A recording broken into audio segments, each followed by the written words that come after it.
प्रिय भक्तगणों, सबसे पहले आप सभी को धनतेरस की हार्दिक शुभकामनाएं। माता लक्ष्मी की कृपा आप सभी पर वर्ष भर बनी रहे। भक्तों, आज कार्तिक माह कृष्ण पक्ष की त्रयोदशी तिथि है। आज धनतेरस का महापर्व है। धन का अर्थ है समृद्धि और तेरस का अर्थ है 13वां दिन। धनतेरस अर्थात अपने धन को 13 गुना बनाने और उसमें वृद्धि करने का दिन। आज के दिन ही भगवान धन्वंतरी का प्रादुर्भाव हुआ था, जो आरोग्य औषधि के देवता हैं। प्रिय भक्तों, कहा जाता है स्वास्थ्य का स्थान धन से ऊपर माना जाता है। पहला सुख निरोगी काया, दूसरा सुख घर में माया। इसीलिए दीपावली से पहले धनतेरस को महत्व दिया जाता है। इस दिन माता लक्ष्मी, श्री गणेश जी, यमराज, धन्वंतरी और कुबेर जी की पूजा अर्चना की जाती है। इनकी पूजा करने, कथा कहानी सच्चे मन से सुनने और कहने से मनुष्य को अच्छे स्वास्थ्य की प्राप्ति होती है तथा धन ऐश्वर्य का भी सुख प्राप्त होता है। घर में खुशहाली, एकता और संपन्नता आती है। तो इसीलिए इस पावन बेला में आइए श्रवण करते हैं धनतेरस पूजा में सुनी जाने वाली 3 बड़ी ही दुर्लभ तथा पौराणिक कथाएं। प्रसन्न चित्त मन से सुनिएगा। एक समय की बात है, भगवान विष्णु मृत्यु लोक में विचरण करने के लिए जा रहे थे। तभी लक्ष्मी जी भी उनके साथ चलने का आग्रह करती हैं। तब विष्णु जी ने कहा, हे देवी, अगर मैं जो बात कहता हूँ अगर आप उसे मानती हैं तब आप चल सकती हैं। तब लक्ष्मी जी उनकी बात मान गईं और भगवान विष्णु के साथ भूमंडल पर आ गईं। कुछ देर बाद एक जगह पर पहुंचकर भगवान विष्णु ने लक्ष्मी जी से कहा कि जब तक मैं न आऊं तुम यहाँ ठहरो। मैं दक्षिण दिशा की ओर जा रहा हूँ, तुम इधर मत आना। विष्णु जी के जाने के बाद लक्ष्मी जी के मन में कौतूहल जाग उठी कि आखिर दक्षिण दिशा में ऐसा क्या रहस्य है जो प्रभु ने मुझे वहां जाने से मना किया है। और भगवान स्वयं चले गए। अब देखिए, लक्ष्मी जी से रहा नहीं गया। जैसे ही भगवान आगे बढ़े, लक्ष्मी जी पीछे पीछे चल पड़ी।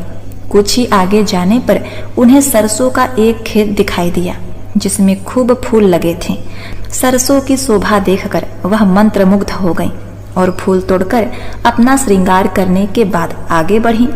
आगे जाने पर एक गन्ने के खेत से लक्ष्मी जी गन्ना तोड़कर चूसने लगी। उसी क्षण विष्णु जी आए और यह देखकर लक्ष्मी जी पर नाराज होकर उन्हें श्राप दे दिया कि हे देवी, मैंने तुम्हें इधर आने से मना किया था, परंतु तुम नहीं मानी और किसान की चोरी का अपराध कर बैठी हो। अब तुम इस अपराध के जुर्म में इस किसान की 12 वर्ष तक सेवा करो। ऐसा कहकर भगवान उन्हें छोड़कर क्षीर सागर चले गए। तब लक्ष्मी जी उस गरीब के घर रहने लगी। वह किसान स्वभाव से बहुत ही दयालु था। उसने लक्ष्मी जी को अपने काम पर रख लिया। एक दिन लक्ष्मी जी ने उस किसान की पत्नी से कहा, हे बहन, तुम स्नान कर पहले मेरी बनाई गई इस देवी लक्ष्मी का पूजन करो, फिर रसोई बनाना, तब तुम जो मांगोगी मिलेगा। किसान की पत्नी ने ऐसा ही किया। पूजा के प्रभाव और लक्ष्मी जी के कृपा से किसान का घर दूसरे ही दिन अन्न, धन, रत्न, स्वर्ण आदि से भर गया। लक्ष्मी जी ने किसान को धन्य धान से पूर्ण कर दिया। किसान के 12 वर्ष बड़े आनंद से कटे। फिर 12 वर्ष बाद लक्ष्मी जी जाने के लिए तैयार हुई। विष्णु जी लक्ष्मी जी को लेने के लिए आए तो किसान ने उन्हें भेजने से इनकार कर दिया। तब भगवान ने किसान से कहा कि हे किसान, इन्हें कौन जाने देता है, यह तो चंचला हैं, कहीं नहीं ठहरती। इनको बड़े बड़े नहीं रोक सके। इनको मेरा श्राप था, इसीलिए 12 वर्ष से तुम्हारी सेवा कर रही थी। तुम्हारी 12 वर्ष सेवा का समय पूरा हो चुका है। किसान हठ पूर्वक बोला, नहीं भगवान, अब मैं लक्ष्मी जी को नहीं जाने दूंगा। तब लक्ष्मी जी ने कहा, हे किसान, तुम मुझे रोकना चाहते हो तो जो मैं कहूँ वैसा करो। कल तेरस का दिन है। तुम कल घर को लीप पोत कर स्वच्छ करना। रात्रि में घी का दीपक जलाकर रखना और सायंकाल मेरा पूजन करना। एक तांबे के कलश में रुपए भरकर मेरे लिए रखना। मैं उस कलश में निवास करूंगी, किंतु पूजा के समय मैं तुम्हें दिखाई नहीं दूंगी। हे पुत्र किसान, इस एक ही दिन की पूजा से वर्ष भर मैं तुम्हारे घर में रहूंगी। यह कहकर वह दीपकों के प्रकाश के साथ 10 दिशाओं में फैल गईं। अगले दिन किसान ने लक्ष्मी जी के कथनानुसार पूजन किया। लक्ष्मी जी के पूजा के प्रभाव से उसका घर धन धान से परिपूर्ण हो गया। इसी वजह से हर वर्ष तेरस के दिन लक्ष्मी जी की पूजा की जाती है। जय माता लक्ष्मी। ओम नमः शिवाय। हे माता लक्ष्मी, जैसे आपने किसान को दिया वैसे ही इस कथा कहानी को सुनने वाले, कहने वाले तथा हुंकारा भरने वालों को देना। जय हो श्री गणेश। ओम नमः शिवाय। प्रिय भक्तगणों, अब आइए सुनते हैं धनतेरस पर सुनी जाने वाली यमदेव की कथा। एक बार की बात है, यमराज ने अपने दूतों से प्रश्न किया कि हे दूतों, क्या कभी प्राणियों के प्राण लेते समय तुम्हें किसी पर दया आती है? दूतों ने सोचकर कहा, नहीं महाराज, उस वक्त तो हम आपकी आज्ञा का पालन कर रहे होते हैं, हमें किसी पर दया कैसे आ सकती है? यमराज ने फिर पूछा, संकोच मत करो और यदि कभी तुम्हारा दिल पसीजा हो तो बेझिझक कहो। तब यमदूतों ने कहा, सचमुच हे महाराज, सचमुच एक घटना ऐसी थी जिसे देखकर हमारा हृदय पसीज गया था। एक दिन हंस नाम का राजा शिकार पर गया। जंगल में वह अपने साथियों से बिछड़ गया और भटकते भटकते दूसरे राज्य की सीमा में चला गया। वहां एक शासक हेमा था। उसने राजा हंस का बहुत ही आदर सत्कार किया। उसी दिन राजा हेमा की रानी ने एक पुत्र को जन्म दिया। ज्योतिषियों ने नक्षत्र गणना करके बताया कि यह बालक विवाह के 4 दिन बाद ही मृत्यु को प्राप्त हो जाएगा। राजा हंस ने आज्ञा दी कि इस बालक को यमुना के तट पर एक गुफा में ब्रह्मचारी के रूप में रखा जाए। उस तक स्त्रियों की परीक्षाएं भी नहीं पहुंचनी चाहिए।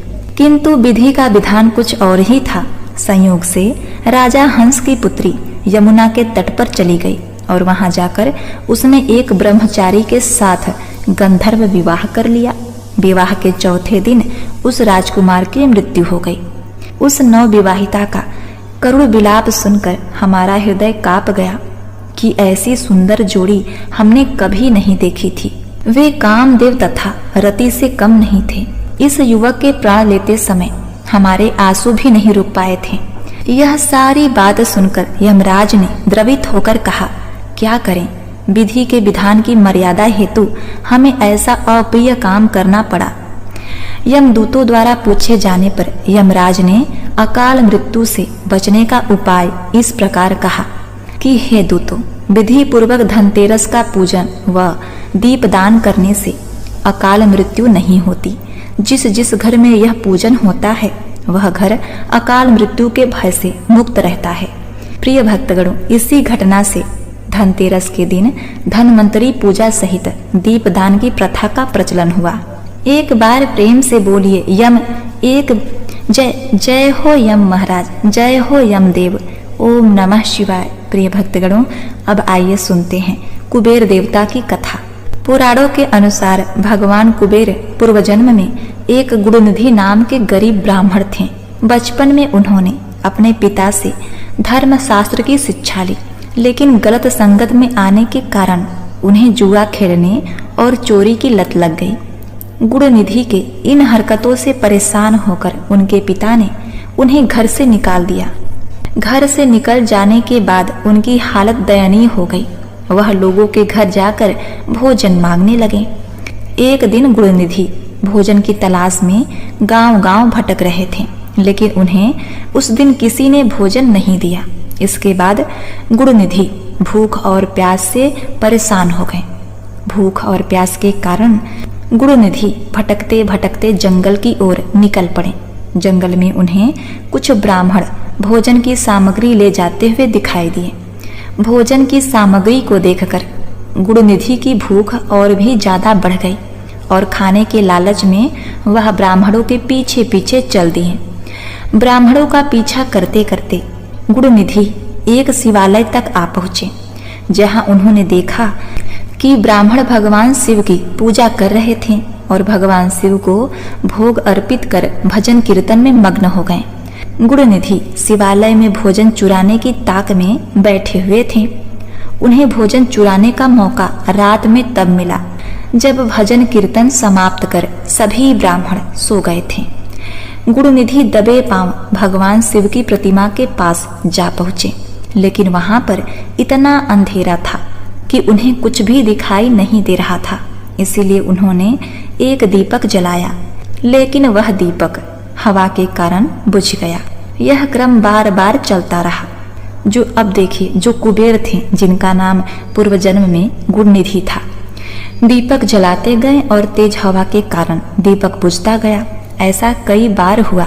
धार्मिक मान्यताओं के अनुसार रात्रि के समय भगवान शिव के समक्ष दीपक जलाने से शिव जी की कृपा प्राप्त होती है। इसीलिए कुबेर इस बात से अनजान थे और भोजन चुराने की लालसा में बार बार दीपक जला रहे थे। गुरुनिधि कुबेर के दीप जलाने की इस लगन को देखकर भगवान शिव जी अत्यंत प्रसन्न हुए। अंत में गुरुनिधि प्रसाद चुराकर भागने की कोशिश करने लगे। भागते समय एक ब्राह्मण ने उन्हें देख लिया और चोर चोर चिल्लाने लगे। गुरुनिधि वहां से जान बचाकर भाग निकले, लेकिन वह नगर के रक्षकों का निशाना बन गए। भोजन चुराकर भागते समय गुरुनिधि की मौत हो गई, लेकिन अनजाने में उनसे महाशिवरात्रि के व्रत का पालन हो गया था, जिसके कारण वह उस व्रत के शुभ फल के हकदार बन गए थे। अनजाने में भगवान शिव की पूजा हो जाने के कारण गुरुनिधि अपने अगले जन्म में गुरुनिधि भगवान शिव के परम भक्त हुए थे। वह सदैव भगवान शिव की भक्ति में खोए रहते थे। उनकी इस कठिन तपस्या और भक्ति को देखकर भगवान शिव उन पर प्रसन्न हुए। यह भगवान शिव की ही माया थी, जिसके कारण एक गरीब ब्राह्मण धन के देवता कुबेर कहलाए और संसार में पूजनीय बन गए। भगवान शिव ने कुबेर को देवताओं का कोषाध्यक्ष नियुक्त का आशीर्वाद दिया। इस घटना के बाद से ही कुबेर भगवान शिव के परम भक्त और सेवक के रूप में धन के स्वामी बन गए। इसीलिए हर धनतेरस के दिन माता लक्ष्मी, गणेश जी, यमदेव के साथ कुबेर जी की पूजा आवश्यक होती है।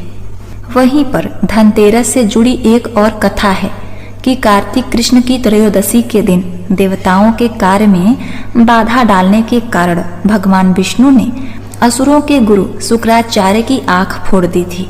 कथा के अनुसार देवताओं को राजा बलि के भय से मुक्ति दिलाने के लिए भगवान विष्णु ने वामन अवतार लिया और राजा बलि के यज्ञ स्थल पर जा पहुँचे। शुक्राचार्य ने वामन रूप में भगवान विष्णु को पहचान लिया और राजा बलि से आग्रह किया कि वामन कुछ भी मांगे उन्हें इनकार कर देना।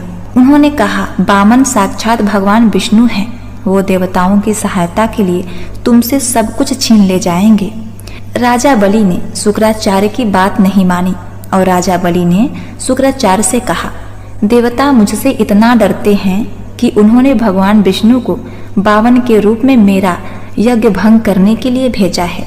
और राजा बलि ने भगवान विष्णु के वामन रूप द्वारा मांगी गई 3 पग भूमि दान करने का वचन दे दिया। परंतु जब राजा बलि ने दान का पर्ण करने के लिए कमंडल से जल लेकर संकल्प लेने लगे, बलि को दान करने से रोकने के लिए शुक्राचार्य राजा बलि के कमंडल में लघु रूप धारण करके प्रवेश कर गए, जिससे कमंडल से जल निकलने का मार्ग बंद हो गया। वामन भगवान शुक्राचार्य के चाल को समझ गए। भगवान वामन ने अपने हाथ में रखे हुए कुशा को कमंडल में ऐसे रखा कि शुक्राचार्य की एक आंख फूट गई। शुक्राचार्य छटपटाकर कमंडल से निकल आए। बलि ने संकल्प देकर 3 पग भूमि। इसके बाद भगवान वामन ने अपने एक पैर से संपूर्ण पृथ्वी को नाप लिया। दूसरे पग से अंतरिक्ष, तीसरा पग रखने के लिए कोई स्थान नहीं रहा। इस पर बलि ने अपना सिर वामन भगवान के चरणों में रख दिया। राजा बलि दान में अपना सब कुछ गवा बैठे। इस तरह बलि के भय से देवताओं को मुक्ति मिली और बलि ने जो धन संपत्ति देवताओं से छीन लिया था, उससे कई गुना धन संपत्ति देवताओं को मिल गई। प्रिय भक्तों, इस उपलब्धि में भी धनतेरस का त्योहार मनाया जाता है। इस दिन धन संपत्ति में 13 गुना बढ़ोतरी होती है, तो इस दिन का लाभ आप अवश्य ही उठाएं। तो माता लक्ष्मी को प्रसन्न करने के लिए श्री विष्णु जी का ध्यान करते हुए महालक्ष्मी व्रत कथा को पूरा सुने। तो एक समय महर्षि श्री वेद व्यास जी हस्तिनापुर पधारे। उनका आगमन सुनकर महाराज धृतराष्ट्र उनको आदर सहित राजमहल में ले गए। स्वर्ण सिंहासन पर विराजमान कर चरणोदक ले उनका पूजन किया।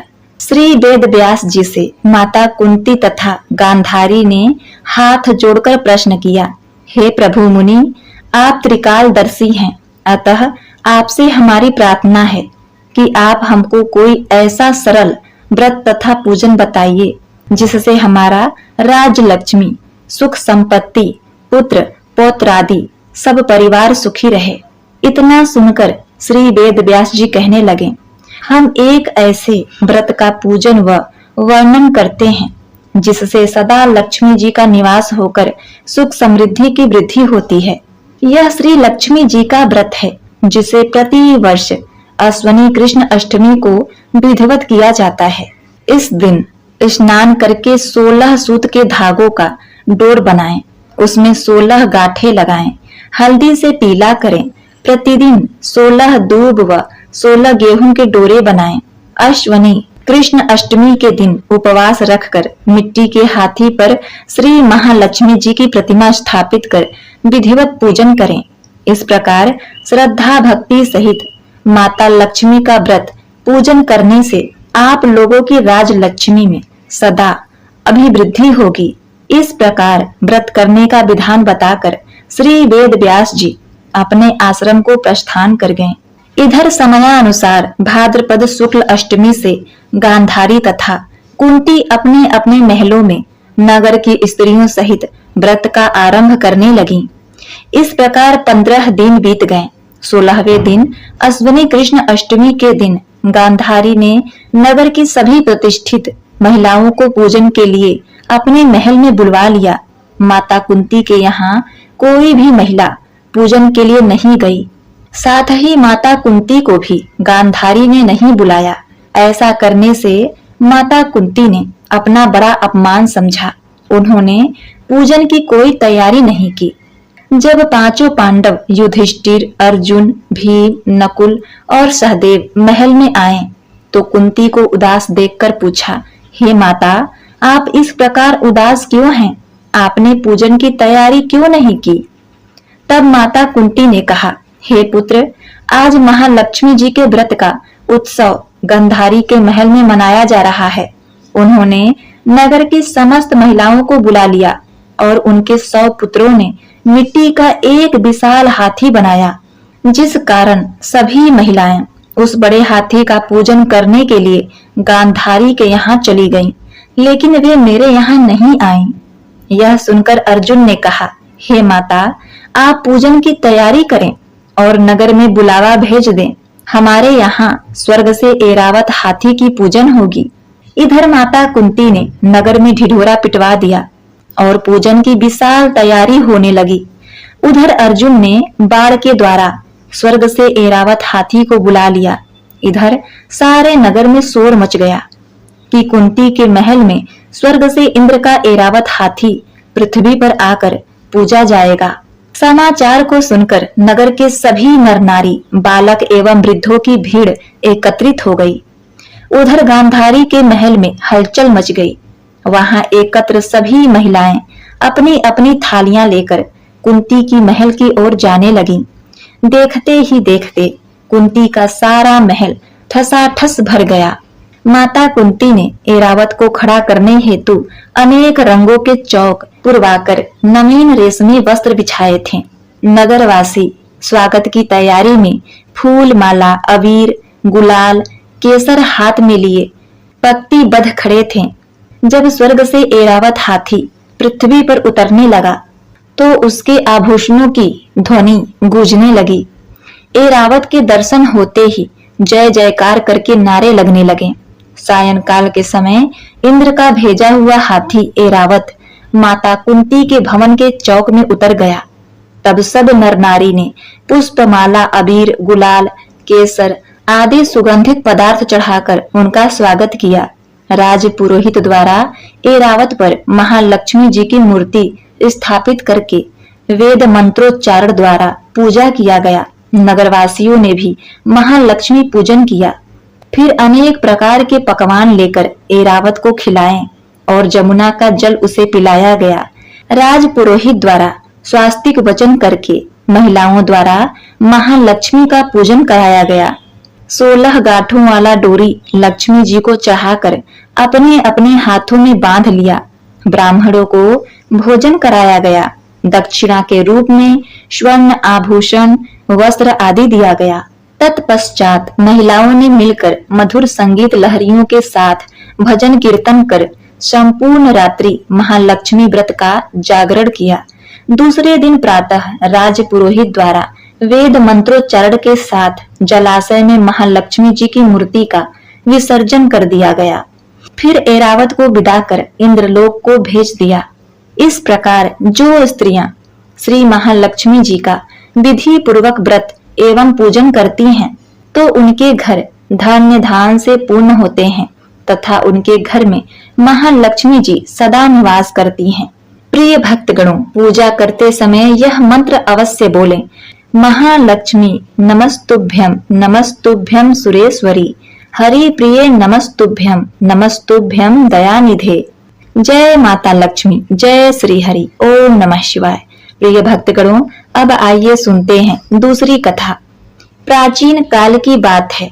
एक बार एक गांव में एक गरीब ब्राह्मण रहता था। वह ब्राह्मण नियमित रूप से श्री विष्णु का पूजन किया करता था। उसकी पूजा भक्ति से प्रसन्न होकर उसे भगवान श्री विष्णु ने दर्शन दिए और ब्राह्मण से अपनी मनोकामना मांगने के लिए कहा। ब्राह्मण ने लक्ष्मी जी का निवास अपने घर में होने की इच्छा जाहिर की। यह सुनकर विष्णु जी ने लक्ष्मी जी की प्राप्ति का मार्ग ब्राह्मण को बता दिया कि मंदिर के सामने एक स्त्री आती है जो यहाँ आकर उपले पाथती है। तुम उसे अपने घर आने का आमंत्रण देना। वह स्त्री ही देवी लक्ष्मी है। देवी लक्ष्मी जी के तुम्हारे घर आने के बाद तुम्हारा घर धन्य और धान्य से भर जाएगा। यह कहकर श्री हरि विष्णु वहां से चले गए। अगले सुबह वह ब्राह्मण प्रातः काल ही मंदिर के सामने बैठ गया।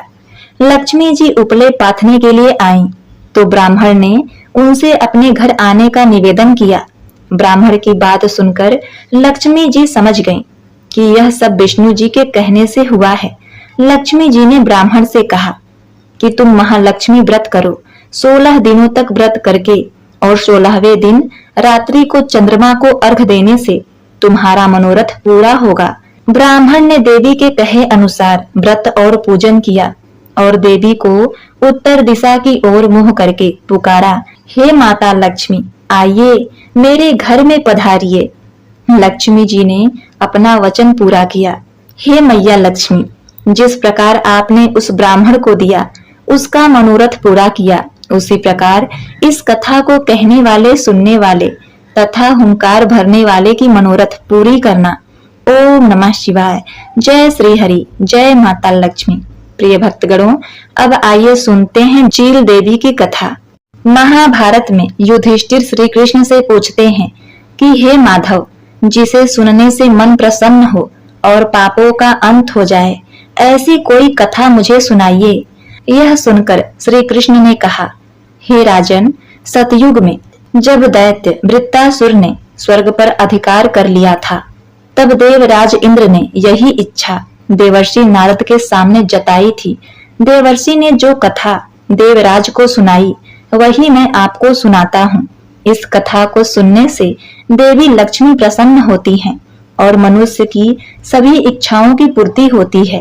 पूर्णनंदपुर नामक एक वैभवशाली राज्य था, जहाँ राजा मंगलसेन राज्य करते थे। कहा जाता है कि उनके नगर को स्वयं विश्वकर्मा ने बनाया था और उनके समान कोई दूसरा नगर विश्व में था ही नहीं।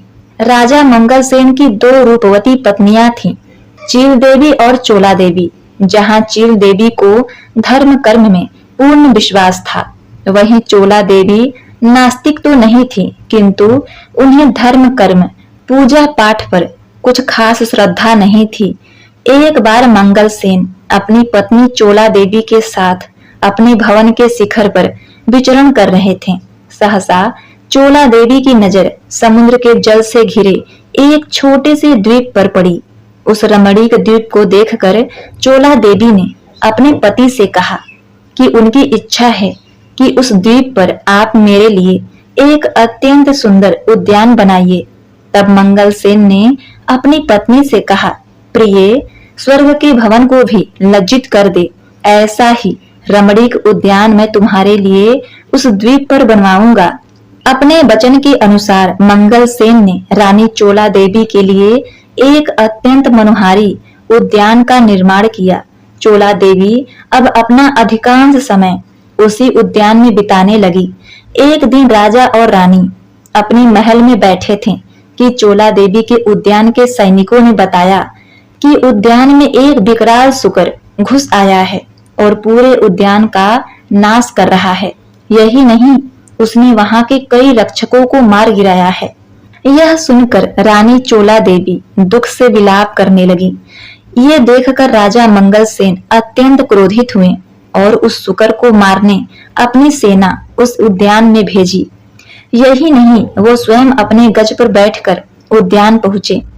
वहां पहुंचकर उन्होंने उस शुकर को उत्पात मचाते हुए देखा तो उन्होंने अपनी सेना से कहा, इस शुकर को तत्काल मार डालो। अगर ये शुकर किसी भी सैनिक के बगल से निकल जाएगा तो मैं उसका वध कर दूंगा। तभी वो शुकर सभी सैनिकों को घायल करता हुआ राजा के बगल से निकलकर भाग गया। यह देखकर राजा बड़ा ही लज्जित हुआ। उसने अकेले अपने अश्व पर उस शुकर का पीछा किया और घने वन में अंततः उस शुकर को अपने वाणों से भेद दिया। जैसे ही शुकर ने अपने प्राण त्यागे, वो एक दिव्य पुरुष में बदल गया। उसी समय स्वर्ग से एक दिव्य विमान आया और वो देव रूपी उसी यान पर विराजमान हो गया। ये देखकर राजा मंगलसेन ने आश्चर्य से उसका रहस्य पूछा। तब उस देव ने कहा, राजन, मैं चीररथ नामक गंधर्व हूँ। एक बार मैं परमपिता ब्रह्मा के समक्ष गायन कर रहा था, किंतु मेरा मन एकाग्र नहीं था और इसी कारण मेरा स्वर बिगड़ गया। इससे रुष्ट होकर ब्रह्मदेव ने मुझे सूकर योनि में जन्म लेने का श्राप दे दिया। आज आपने मुझे इस योनि से मुक्ति दिलाई है, इसलिए आपका धन्यवाद। मैं आपको आशीर्वाद देता हूँ कि भविष्य में आप महालक्ष्मी व्रत को पूर्ण करेंगे और तीनों लोकों में आपका यश गूंजेगा। यह कहकर वो दिव्य रूपी पुरुष अपने दिव्य विमान में स्वर्ग की ओर प्रस्थान कर गए। उन्हें बड़ी प्यास लगी थी और उनका अश्व भी श्रमित था, इसीलिए वे मार्ग में एक सरोवर पर रुक गए। वहां उन्होंने देखा कि बहुत सारी स्त्रियां सरोवर के किनारे धार्मिक कार्यों में व्यस्त हैं। तब उसने पूछा कि आप लोग किस तरह की पूजा कर रही हैं? तब उन स्त्रियों ने बताया कि हम माता लक्ष्मी की पूजा कर रहे हैं। यह सुनकर राजा मंगलसेन वहीं लक्ष्मी जी की कथा को सुनने के लिए बैठ गया। कथा सुनकर और उस व्रत का पालन कर उन्हें अत्यंत पुण्य की प्राप्ति हुई। उन स्त्रियों ने राजा की सुरक्षा के लिए राजा की भुजा पर महालक्ष्मी का सिद्ध कवच भी बांध दिया। फिर राजा प्रसन्न पूर्वक अपने राज्य वापस लौट आए। उन्होंने जो पुण्य अर्जित किया था उसका समाचार देने वो सबसे पहले रानी चोला देवी के पास पहुंचे। राजा मंगलसेन ने अपनी कथा अपनी दोनों पत्नियों चोला रानी और चील रानी को सुनाई, किंतु चोला रानी को उनकी कहानी पर विश्वास नहीं हुआ।